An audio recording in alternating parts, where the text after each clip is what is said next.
오늘은 시편 119편 105절로 112절의 말씀을 통해서 주의 말씀이 우리에게는 이라는 제목으로 말씀을 좀 나누려고 합니다.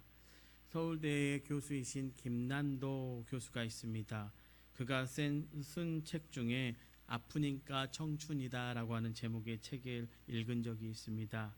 그리고 이런 고민을 했습니다. 내 안에 왜 아픔이 청춘인가 라고 하는 고민 말입니다.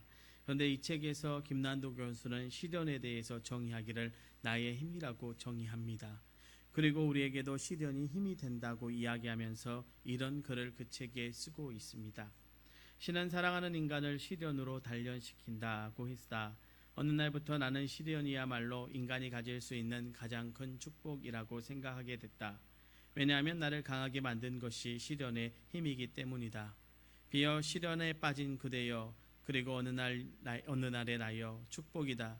시련이 있기에 그대가 있다. 금수저를 입에 물고 태어나 부모가 모든 일을 다 처리해주고 할 고민이라고는 사치스러운 투정뿐인 어려움은 모르고 자라난 그들에게 비하면 나는 얼마나 소중한 경험의 상속을 하고 있는가. 이 순간 지쳐있는 힘든 그대는 언어의 유일하고 고개를 저을지 몰라도 많은 사람들의 진솔한 경험에서 우러나온 명확한 진실이 여기에 있다. 시련은 그대의 힘이다. 김 교수는 이 땅의 청춘들을 향하여 시련이 주는 힘과 희망 그리고 축복에 대하여 말하며 강하고 힘있게 시련에 대하여 정의하기를 시련은 힘이다 라고 말하고 있습니다. 제가 왜 이 이야기를 하는가 라고 하는 것은 정의한다 라고 하는 것 때문에 그렇습니다. 어떤 단어, 어떤 개념들을 정리하고 정의하는 것, 정의하는 것이 가지고 있는 것은 결국 삶의 이야기를 말합니다. 왜 그렇습니까? 우리가 무엇인가를 정의한다면 그것을 정의하는 것으로 끝나는 것이 아니라 우리 삶에서 실천하면 바로 그것이 우리의 삶이 되기 때문입니다. 여러분, 바울 사도가 십자가에 대해서 이렇게 정의합니다. 그런데 단순히 정의한 게 아닙니다. 그는 그렇게 살았습니다. 사도 바울의 삶의 능력이 거기에 있음을 고백하는 정의입니다. 그가 십자가의 도에 대해서 어떻게 정의했습니까? 고린도전서 1장 18절의 말씀이에요. 십자가의 도가 멸망하는 자들에게는 미련한 것이요 구원을 받는 우리에게는 하나님의 능력이라. 그는 십자가의 도가 구원받은 우리에게 하나님의 능력이라고 말합니다. 어쩌면 그는 평생 살아오면서 십자가만이 자신의 능력임을 고백하고 살았고 그 십자가를 의지하고 살아갈 때 그리고 그 십자가만을 전할 때 자신의 삶에서 능력이 나타났다라고 고백하고 있는 것입니다. 제가 이 질문을 지난 몇 달 전 설교에서 여러분에게 던졌더라고요. 십자가의 도가 여러분에게는 우리에게는 무엇입니까? 라고 물었던 적이 있는 것 혹시 기억하시는지 모르겠습니다. 여러분, 십자가에 대한 여러분의 분명한 믿음의 정의가 저는 있어야 된다라고 생각합니다. 그리고 그 정의를 분명하게 고백해야 된다라고 생각합니다. 저는 십자가를 이렇게 고백합니다. 십자가는 죽을 수밖에 없는, 패배할 수밖에 없는 인생의 승리의 표시였다는 것이죠. 십자가는 우리에게 승리입니다. 그 승리를 우리는 날마다 기억하며 살아가야 하고 우리의 삶 가운데서 그 십자가 지고 가는 것이 우리가 승리를 지고 가는 것임을 늘 고백할 수 있는 저와 여러분 되어질 줄 믿습니다. 그것이 여러분의 스스로 저만의 정의지만 이제 여러분 스스로 그 정의를 내리고 여러분의 삶에서 그리고 여러분의 고백으로 그것을 정의할 수 있기를 부탁을 드립니다. 그리고 한 가지 더 오늘 여러분에게 질문을 드리고 싶은 것이 이것입니다. 어쩌면 우리에게는 이라는 말씀의 이부라고 할 수 있겠죠. 주의 말씀. 우리가 늘 말씀대로 살아야 된다라고 고백하고 우리가 말씀대로 따라가야 된다라고 말하는 그 주님의 말씀이 저와 여러분에게는 무엇이냐 이것입니다. 오늘 시편의 기자는 주의 말씀에 대해서 이렇게 우리에게 정의하고 말씀합니다. 시편 119편 105절의 말씀인데요. 주의 말씀은 내 발의 등이요 내 길의 빛이니이다. 그럼 왜 시편 119편의 기자는 이렇게 고백했을까? 이 시편의 기자의 상황을 살펴볼 필요가 있습니다. 그래서 105절의 말씀을 언어로 조금 보려고 합니다. 이 시편 119편은 시편 가운데 가장 긴 시입니다. 거의 150절에 육박하는 176절에 가까운 이 176절로 되어 있는 시편 가운데 가장 긴 시. 그런데 이 119편이 재미있는 것은 답관체 시편으로 되어 있습니다. 지금 무슨 말이냐면 히브리어 철자의 철자 순으로 시편이 진행이 된다라고 하는 것이죠. 이 중에 119편 105절로 112절은 각 첫째 단위가 히브리어 철자 눈이라고 하는 단어로 시작되어든 단어로 되어 있습니다.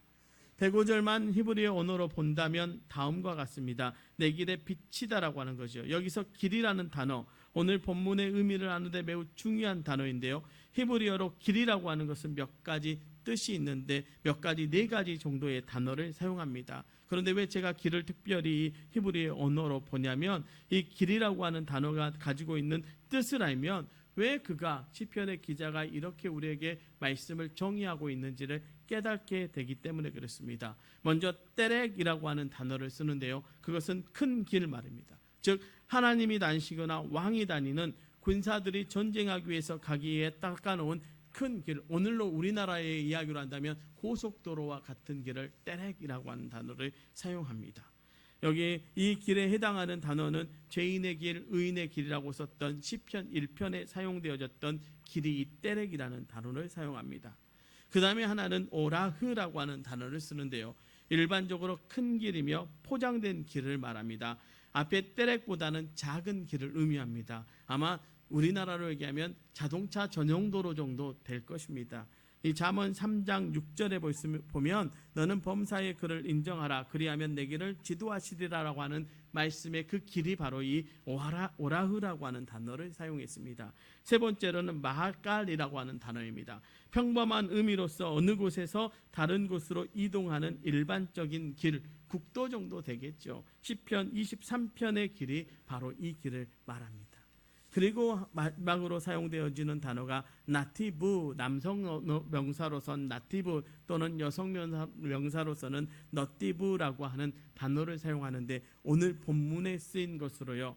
오늘 본문에는 너티바라고 하는 단어로 쓰여졌습니다. 이 길은 좁고 험한 길을 말합니다. 그러나 오늘 보면 119편 105절에 나오는 이 길이라고 하는 것은 산길입니다. 아주 좁고 험한 길. 어떤 한 사람이 깜깜한 밤에 마치 등불을 켜고 발 아래만 보시면서 조심스럽게 걷고 있는 그 길을 말하는데 그 좁은 길을 지금 시편의 기자가 걷고 있는 것입니다. 만약에 이 길을 갈 때에 발을 잘못 헛디뎠다면 낭떠러지로 추락해도 해야 될지도 모르는 위험한 상황 가운데 있는 시편 기자의 모습을 스스로 표현한 것입니다. 그런데 그 길을 걸어갈 때 자기는 등불을 의지해서 조심스럽게 비추면서 간다라고 말합니다. 결국 시편의 언어로 본다면 이런 것입니다. 당신의 말씀은 그 등불의 빛과 같습니다라고. 아주 간절한 마음이지 않습니까? 주님의 말씀을 전적으로 의뢰할 수밖에 없는 상황 가운데 제가 있습니다라고 고백하는 그의 삶의 고백이고 나는 이제 하나님의 말씀만 의지합니다라고 하는 그의 진실한 고백이 바로 이 119편 105절의 고백이라는 것입니다. 이것은 그야말로 말의 앞에 여기에 나오는 이 등불에서 나오는 작은 빛을 가르치는 것 외에는 아무것도 의지할 수 없는 것을 말합니다. 그러니까 말씀이요, 그가 지금 걸어가는 상황 속에서 인생의 어려움 속에서 그 말씀의 빛만 보고 저는 지금 걸어가고 있습니다라고 말하는 것이죠. 여러분, 이것은 작고 소박하지만 절대적으로 의뢰하는 마음을 표현한 것입니다. 여러분 생각해 보십시오. 깜깜하고 어둡고 좁고 험한 산길을 걸을 때 발 앞에 비출 수 있는 조그만 등불을 의지하는 것. 그것이 오늘 시편 기자의 고백이고 심정이라는 것입니다. 그럼 우리는 어떻습니까? 여러분에게 주님의 말씀은 어떻게 다가오고 있습니까? 더 나아가 주의 말씀에 대한 여러분은 어떤 고백을 하고 계십니까? 여러분, 주님께서 주시는 고마운 말씀들이요, 우주적인 빛이나 그리스도의 얼굴의 광채와 같은 빛이 아니더라도 우리의 발 앞에 비추면서 조심스럽게 걷게 되는 말씀이라면 소박하지만 그 말씀이 얼마나 위대하겠습니까? 여러분 아무것도 볼 수 없는 그 어두운 깜깜한 상황 속에 주님의 빛이 내 발 앞에라도 비춰져서 그 길을 보여줄 수 있다면, 그리고 그 걸음걸음 우리가 따라갈 수 있다면 그것 자체가 능력이 되는 것이죠. 그런데 저와 여러분, 아니 많은 믿음의 사람들이 어떻습니까? 그저 주의 말씀의 위대한 능력을 기대하면서 살아갑니다. 그렇죠? 주님이 말씀하시면 내 삶에 큰 변화가 일어나기를 소망합니다.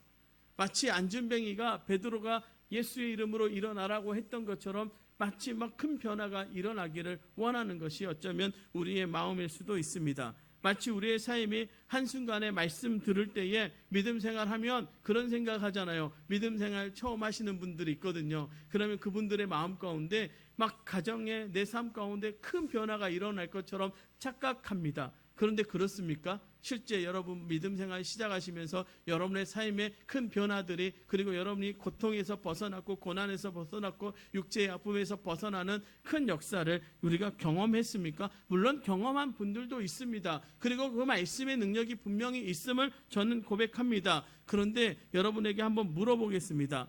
산 위에 있는 큰 바위의 구멍이 어떻게 뚫어질까요?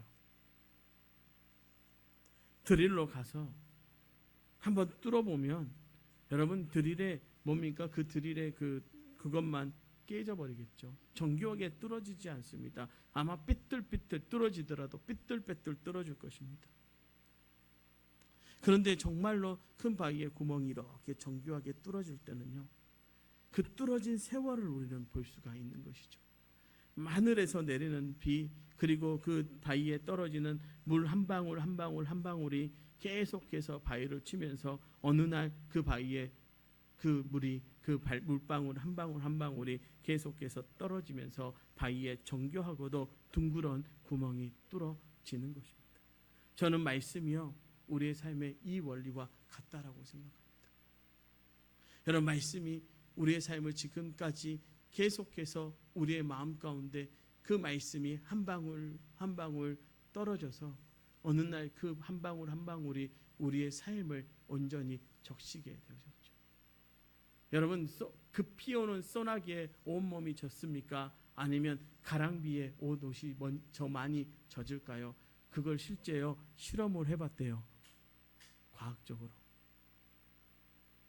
막 세게 오는 비를 만들어서 한 사람이 걸어가게 했습니다. 그리고 하나는 가랑비가 오게 해서 그 가랑비를 걸어가게 했습니다. 그리고 나서 물을 쫙 짰는데 어느 쪽에 물이 더 많았을까요? 가랑비에 옷이 젖어서 그 옷의 물이 훨씬 더 양이 많았습니다. 가랑비에 우리의 삶의 옷이 젖듯이요, 말씀도 마찬가지입니다. 순간 때때마다 주의 말씀이 우리의 삶 가운데 한 방울의 비처럼 계속해서 쏟아지면서 우리의 삶을 적시고 우리의 마음을 적시고 우리의 생각을 적시고 우리의 기도의 제목들을 적셔가면서 우리의 삶의 변화를 가져오는 것이죠. 그래서 변화는 한순간에 일어나기도 하지만요, 정말 깊은 변화는요, 오랫동안 그것이 나의 삶을 이끌어갈 때에만 가능한 것입니다. 그런 입장에서 본다면 오늘 시편의 기자의 고백은 자신의 삶의 어둠 가운데서 자신이 지켜왔던 것이 바로 하나님의 말씀, 즉 주의 말씀임을 깨달았을 때 비로소 할 수 있는 고백이라는 것입니다. 단순히 자기의 상황이 지금 어렵고 힘들어서가 아니라요, 당신의 평생을 두고 그 말씀이 이끌어왔던 그 말씀이 가장 어두운 시기에 자기의 삶의 능력으로, 자기의 삶의 빛으로 나타났다라고 고백하는 것이 오늘 시편 기자의 고백이라고 하는 것입니다. 어느 한순간의 한 고백이 아니라는 것입니다. 그래서 사도 바울이 아까 했던 고백도 마찬가지 아니겠습니까? 그가 자기의 능력과 학식을 가지고, 여러분 오랜 세월 동안 그가 말씀을 전하면서요, 여러분 사도 바울이 정말 똑똑한 사람이거든요. 그가 가말리엘이라고 하는 이스라엘의 그 유다의 학파 중에서도 가장 1등 학파의 그 스승의 제자였고요. 그가 얼마나 똑똑한 사람인지 그가 말로는 그를 이길 사람이 없었다라고 합니다. 그가 얼마나 글을 잘 썼습니까? 그의 이 편지들을 하나하나 보십시오. 우리를 향해서 하는 그 말씀 하나가 그냥 나온 것이 아니라 그의 삶의 깊은 곳에서 지식과 함께 합혀지면서 나타났던 것을 우리가 알 수 있죠. 그런데 그가 어느 날 자기의 지식과 지식으로 말씀을 아덴이라고 하는 곳에서 복음을 전했는데 어떻습니까? 철저한 실패를 맛봤습니다. 그리고 그가 고백했던 것이 뭐였습니까? 나는 그리스도와 그리스도의 십자가 외에는 결코 다른 것을 자랑하지 않겠다라고 말합니다. 그리고 아까 우리가 봤던 그 고백, 그리스도의 십자가의 도가 우리에게는 하나님의 능력이라고 고백했던 건 그의 철저한 삶의 경험에서 나온 이야기죠.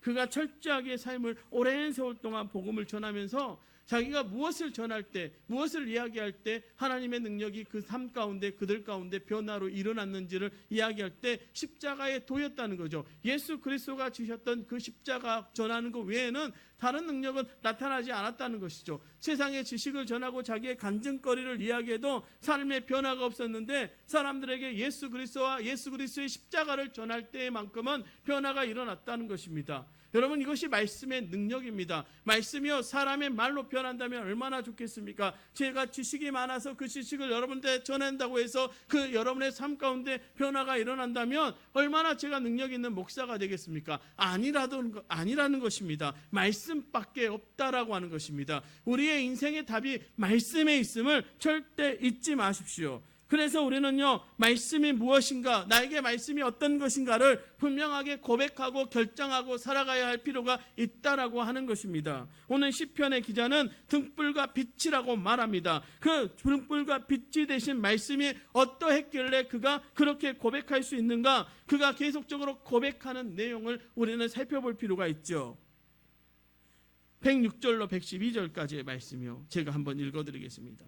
주의 의로운 규례들을 지키기로 맹세하고 굳게 정하였나이다. 나의 고난이 매우 심하오니 여호와여 주의 말씀대로 나를 살아나게 하소서. 여호와여 구하오니 내 입에 드리는 자원 제물을 받으시고 주의 공의를 내게 가르치소서. 나의 생명이 항상 이기에 있사오나 나는 주의 법을 잊지 아니하였나이다. 악인들이 나를 해하려고 올무를 놓았사오나 나는 주의 법도들에서 떠나지 아니하였나이다. 주의 증거들로 내가 영원히 나의 기업을 삼았사오니 이는 내 마음의 즐거움이 됨이니이다. 내가 주의 율례들을 영원히 행하려고 내 마음을 기울였나이다. 여러분, 그가 살아와 봤더니 주님, 내가 내 악인들이 어두운 빛을 다녔더니, 주님 어느 곳에 갔더니 내 악인들이 나를 치려고 했더니 내가 어둠 가운데 거할 때도 내가 주님의 말씀을 붙들었을 때만 내 삶이 즐거웠고 행복했다고 고백하고 있지 않습니까? 그러면서 내 마음이 당신의 율례, 당신의 말씀 가운데 온전히 기울여져 있기를 소망합니다 라고 이야기하고 있는 것입니다. 사랑하는 성도 여러분, 그리고 나서 앞서 고백한 그 고백이 진실로 우리의 삶 가운데 다가와지지 않습니까? 주님의 말씀만이 내가 걸어가는 그 길에, 내가 밟는 그 내 발에 등이고 빛입니다 라고 고백하는 이 시편 기자의 고백이 간절하게 느껴지지 않았습니다. 내가 내 어둠 속에서 그 어떤 것을 해봐도 주님의 말씀을 의지할 때만 내가 살아났나이다, 이렇게 고백하는 그 고백이 여러분의 고백 되어지시기를 주님의 이름으로 부탁을 드립니다. 제가 이렇게 말씀드리는 이유가 있습니다.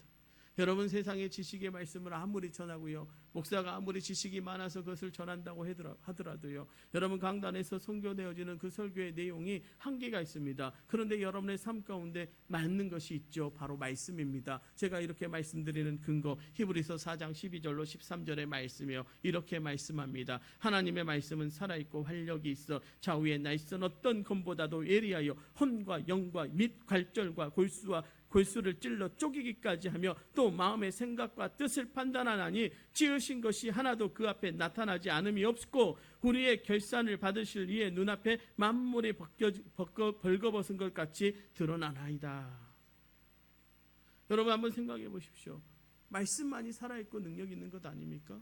제가 아무리 세상의 철학을 가르치고 도덕적이고 윤리적인 걸 가르쳐도요, 여러분의 삶을 변화시킬 것은 하나님의 말씀밖에 없습니다. 왜요? 그 말씀이 살아서 여러분의 골수와 여러분의 관절을 쪼개기 때문에 그렇습니다. 그 말씀만이 여러분의 마음을 파고들어서 여러분의 삶을 변화시킬 수 있기 때문에 그렇습니다. 여러분, 능력이 어디서 나타납니까? 여러분의 삶의 능력은요, 여러분의 말씀을 의지할 때 나타날 줄로 믿습니다. 여러분, 십자가가 여러분의 삶에 믿어지는 것은요, 그 십자가가 하나님의 말씀으로서 여러분의 삶 가운데 다가올 때일 줄 믿습니다. 여러분, 그래서 우리는 믿어야 합니다. 말씀이 육신이 되어 우리 가운데 거하심에 여러분의 삶 가운데 예수 그리스도가 말씀으로 거하여져서 날마다 여러분의 삶 가운데 말씀하시기를 주님의 이름으로 축원합니다. 그래서 날마다 말씀의 능력으로 살아가는 저와 여러분 되시기를 주님의 이름으로 축원합니다. 미국의 피처 목사라고 하는 분이 계십니다. 그분이 나이가 들어서 보스턴의 파크 스트리트라는 교회에서 설교하기 시작했습니다. 그분이 가서 설교하는데요, 교회가 성장한 거예요. 교회가 한 450여 명 정도 모이는데 그분이 어느 분이 이 피처 목사님에게 이렇게 물었다고 합니다. 목사님, 교회가 성장한 비결이 무엇입니까? 그랬더니 피처 목사님이 이렇게 대답했답니다. 저는 주일에 설교합니다. 그러면 450명이나 되는 교인들은 월요일부터 나가 같은 복음을 일주일간 입으로 그리고 삶으로 설교합니다. 여러분, 저가 아무리 여기서 말씀을 전해도요, 여러분이 삶에서 그 말씀을 가지고 설교하고 입으로 삶으로 살지 않으면 그 말씀은 여러분의 삶의 능력이 되지 않습니다. 그러나 말씀을 가지고 여러분이 입으로 선언하고 여러분의 삶으로 그 말씀을 보여준다면 그것이 정말 능력 있는 복음입니다. 이제 우리 도처 동북교회가 말씀을 입으로 선언하고 삶으로 살아가는 교회 되기를 주님의 이름으로 축원합니다. 마지막으로 이렇게 말씀드리며 고백합니다. 주의 말씀이 여러분에게 분명히 의미가 있을 것입니다. 그리고 그 고백이 여러분의 삶을 변화시킬 줄로 믿습니다. 마지막으로 마틴 루터의 고백을 선언하고 말씀을 마치고자 합니다. 마틴 루터는 우리에게 이렇게 고백합니다. 성경은 살아있다. 그래서 나에게 말하고 발로써 나를 쫓아오며 손으로 나를 붙든다. 사랑하는 성도 여러분, 한 주간 말씀의 능력에 붙들려 나를 쫓아오는, 발로써 나를 쫓아오고 손으로 나를 붙들고 나에게 늘 말씀하시는 그 말씀 붙들고 살아가 말씀의 능력으로 승리하는 저와 여러분 되시기를 주님의 이름으로 축원합니다. 기도하겠습니다.